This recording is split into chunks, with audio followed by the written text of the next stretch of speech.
No, actually, the original name of that was called the rotary transducer because I wanted to make it sound like, I don't know, Star Trek-y or something. And I canned it. I was like, no, that's not cool.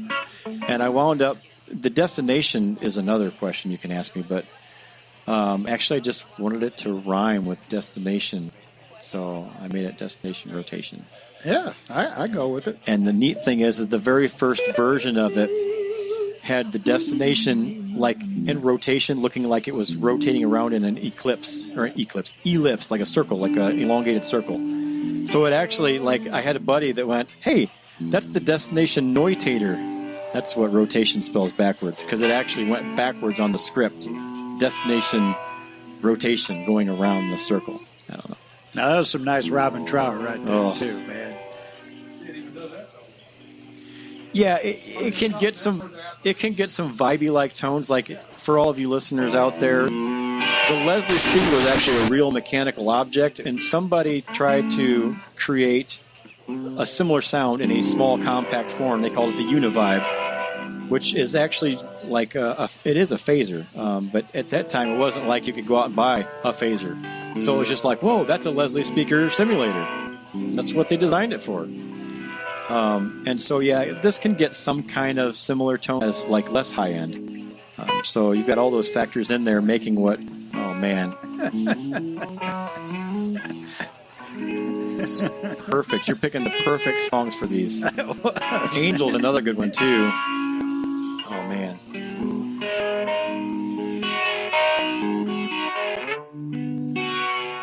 So I guess if you want to show them what a phaser sounds like, because we do actually have a phaser.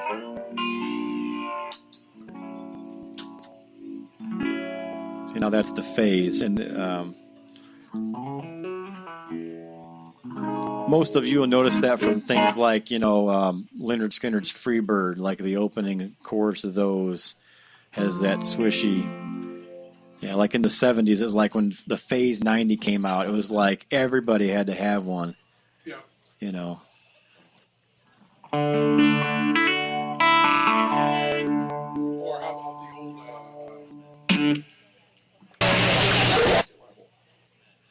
You're going to mix some drive with that, aren't you? No, do it. Well, I know the famous one is like the old...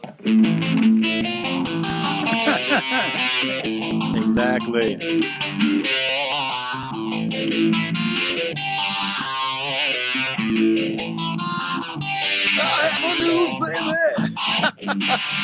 That's hilarious. That was a great one for the old... Yeah. I think even with the phase craze before Eddie remade it famous. Yeah. Yeah. And this has a nice smooth tone to it, too. Hey, are these battery operated, or can they be both battery? It varies actually. So the only pedals that I have that are battery powered option or have the battery power option are the phase, stereo phase, and the destination square tone, which is the fuzz. And the reason I went with the battery for the phaser, I have no idea why I did that. Seriously, because this is live. I just did. It's called Stump the Pedal. Yeah, that's right. I stumped myself. Now, the square tone, I can tell you, that was on purpose because some fuzz users must have a battery option. Like, it affects tone. So, like Eric Johnson, I got to have a 5-volt, a 9-volt that's died down to 5 volts, and it's got to be a non-alkaline, like the heavy-duty ones. For him to get the sound he wants out of that. That's correct. And so, he's Eric Johnson. Who's not going to listen to him? Right. Yeah, short of stealing his fingers, So I put the battery option in there. But that's the neat thing about the fuzz that I made, which is the destination square tone. In fact, here's where my off-the-wall humor comes out, is I made a pedal called square tone because that's what the waveforms look like when you go, put your guitar into a fuzz effect. Like little squares? The waveforms, they're supposed to, normally they look like, they're called sinusoids. They're like, they're sine waves. They're like smooth curves on the top and on the bottom. But once you blast them through a fuzz, they turn into these like square, wavy, pointy, nasty things. But the box itself is not square. Like all my other ones are like these equal rectangles, right? Which are like obviously a modified version of a square. And I put it in this trapezoid box. And people are like, well, it's not even square. Exactly. So that's kind of like my non-pedal artisticness coming out. Hey, when you ship them out, are they in a box? How do you ship them? Yeah, they come in white cartons, and they have a manual in there and a nice little sticker. And sometimes I'll throw a keychain carabiner dealie in there just if I'm feeling like I should. When you daisy chain them, too, what kind of cords do you use? Is there a special you recommend or just any cord? There's so much stuff out there right now. It's awesome. I'm still stuck on George L's because they're so easy to change the size of and stuff. But I know there's another company out there called Lava Cables. They're doing some great stuff. And I don't want to mention any companies and say that the other ones don't matter because there are a ton of cool guys out there making cool cables. But yeah, I've used George L's since I met them in Nashville in 2002. And they were just great people to meet. And I'm stuck. That's what I use, George L's. Well, hey, we'll take a little break here. We'll be back. Got a little cream coming up here. A little white room. Of course, tonight, Radio Classics, Suspense Theater, The Singing Walls, and The Screaming Woman, brought to you by the Phoenix Grill. So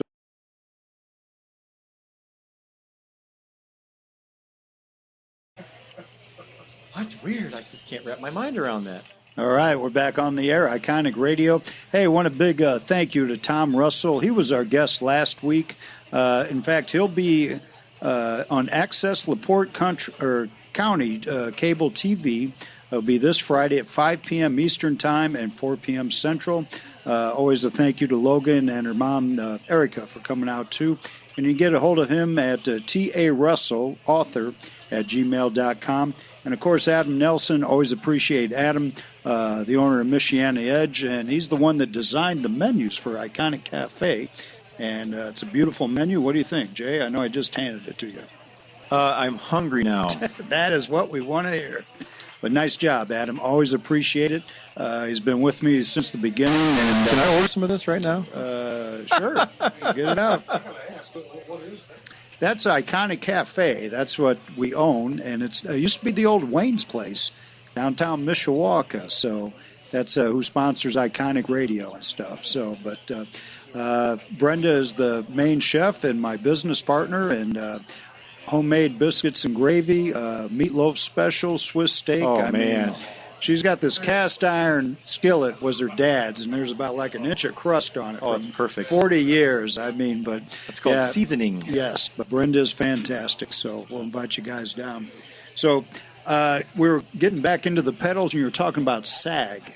Oh, yeah. Well, I didn't actually mention that yet, but I was talking about the 5-volt dead battery Eric Johnson thing.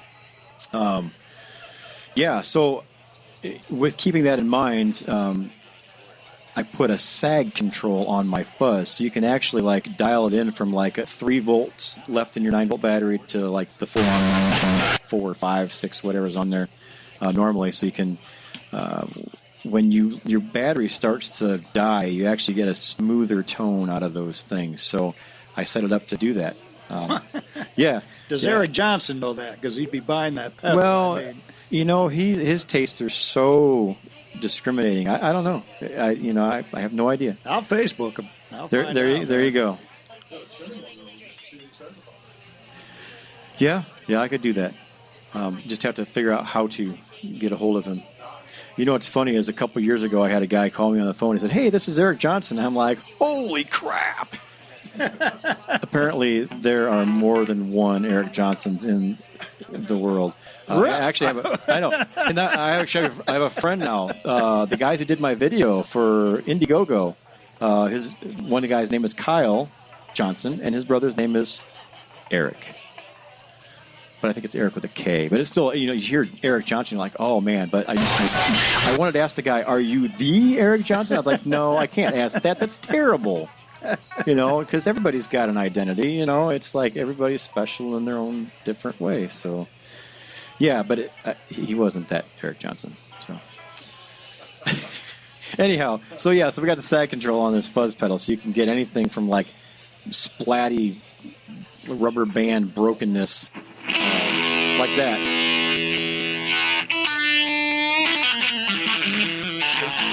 lot of Reverend Billy Gibbons stuff going on in there with that splattiness.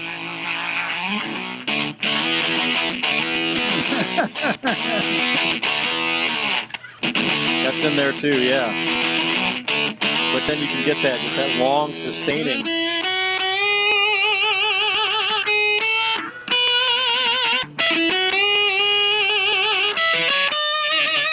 I'm making guitar faces with Nathan. That tells you how good he's doing, because I'm like, I'm doing fingers too. I can't imagine what I look like right now.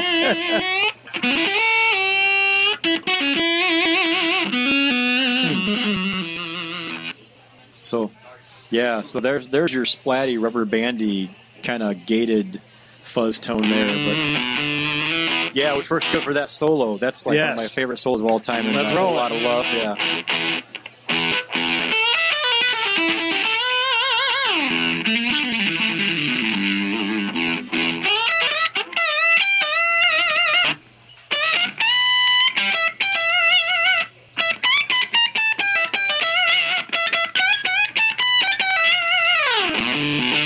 So good, man. So good. Can you do that one more time? Please. Let's see. Might be to play that once.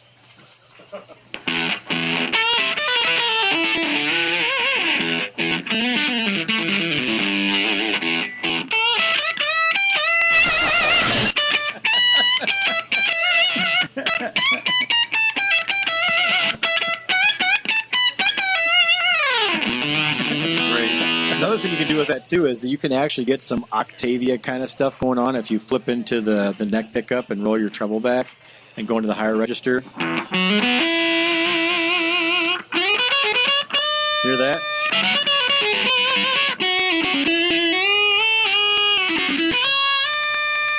Oh man. Wow. Get some stuff that remind me of like Derek Truck's slide stuff right there.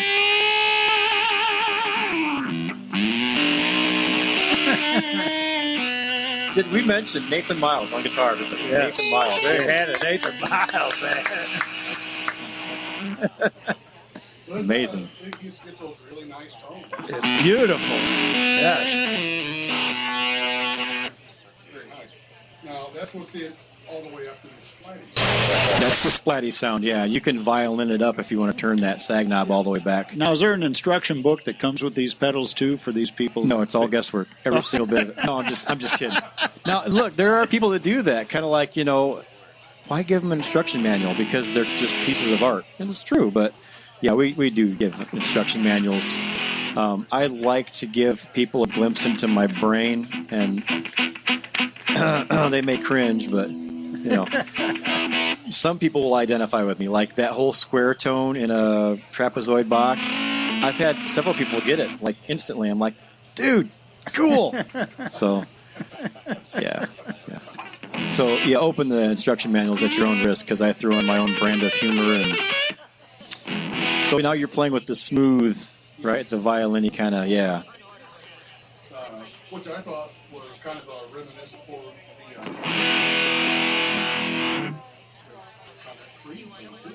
Oh, yeah.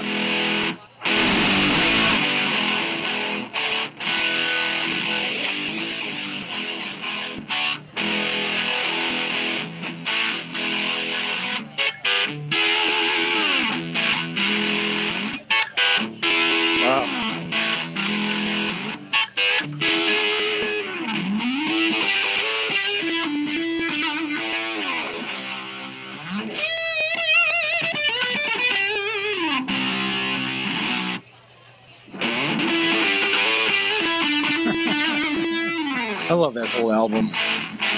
Yeah. It is great. A one, a two, Oh, yeah. So, go ahead. Well, I guess we probably wrapping up the show here. We just got a couple minutes. Okay. What advice could you give people? Like, you had a dream and you were able to go through with it, and if people got ideas, what kept you going to make this all come? There's a combination of lots of things that keep me going. But, yeah, man, if you make a determined decision to do something, you just have to stick to it and stay going. Just don't quit, because if you quit, you'll never get what you dreamed of. I mean, ever. Like, I don't know how to say it. I want to be like super inspiring right now with like some great comment, but the best advice I can give you is just stick to it. Just keep going, because obviously you won't get there if you don't keep going. Well, but I'm sure you had highs and lows too. Yeah, all the time. It happens a lot. It's really easy to get discouraged when business isn't so great, or a product that you've designed and spent a bunch of money on doesn't work perfect right off the bat. But life's full of those kinds of things, and the only way they would ever be failures is if you didn't keep going and try to make them successes. All right.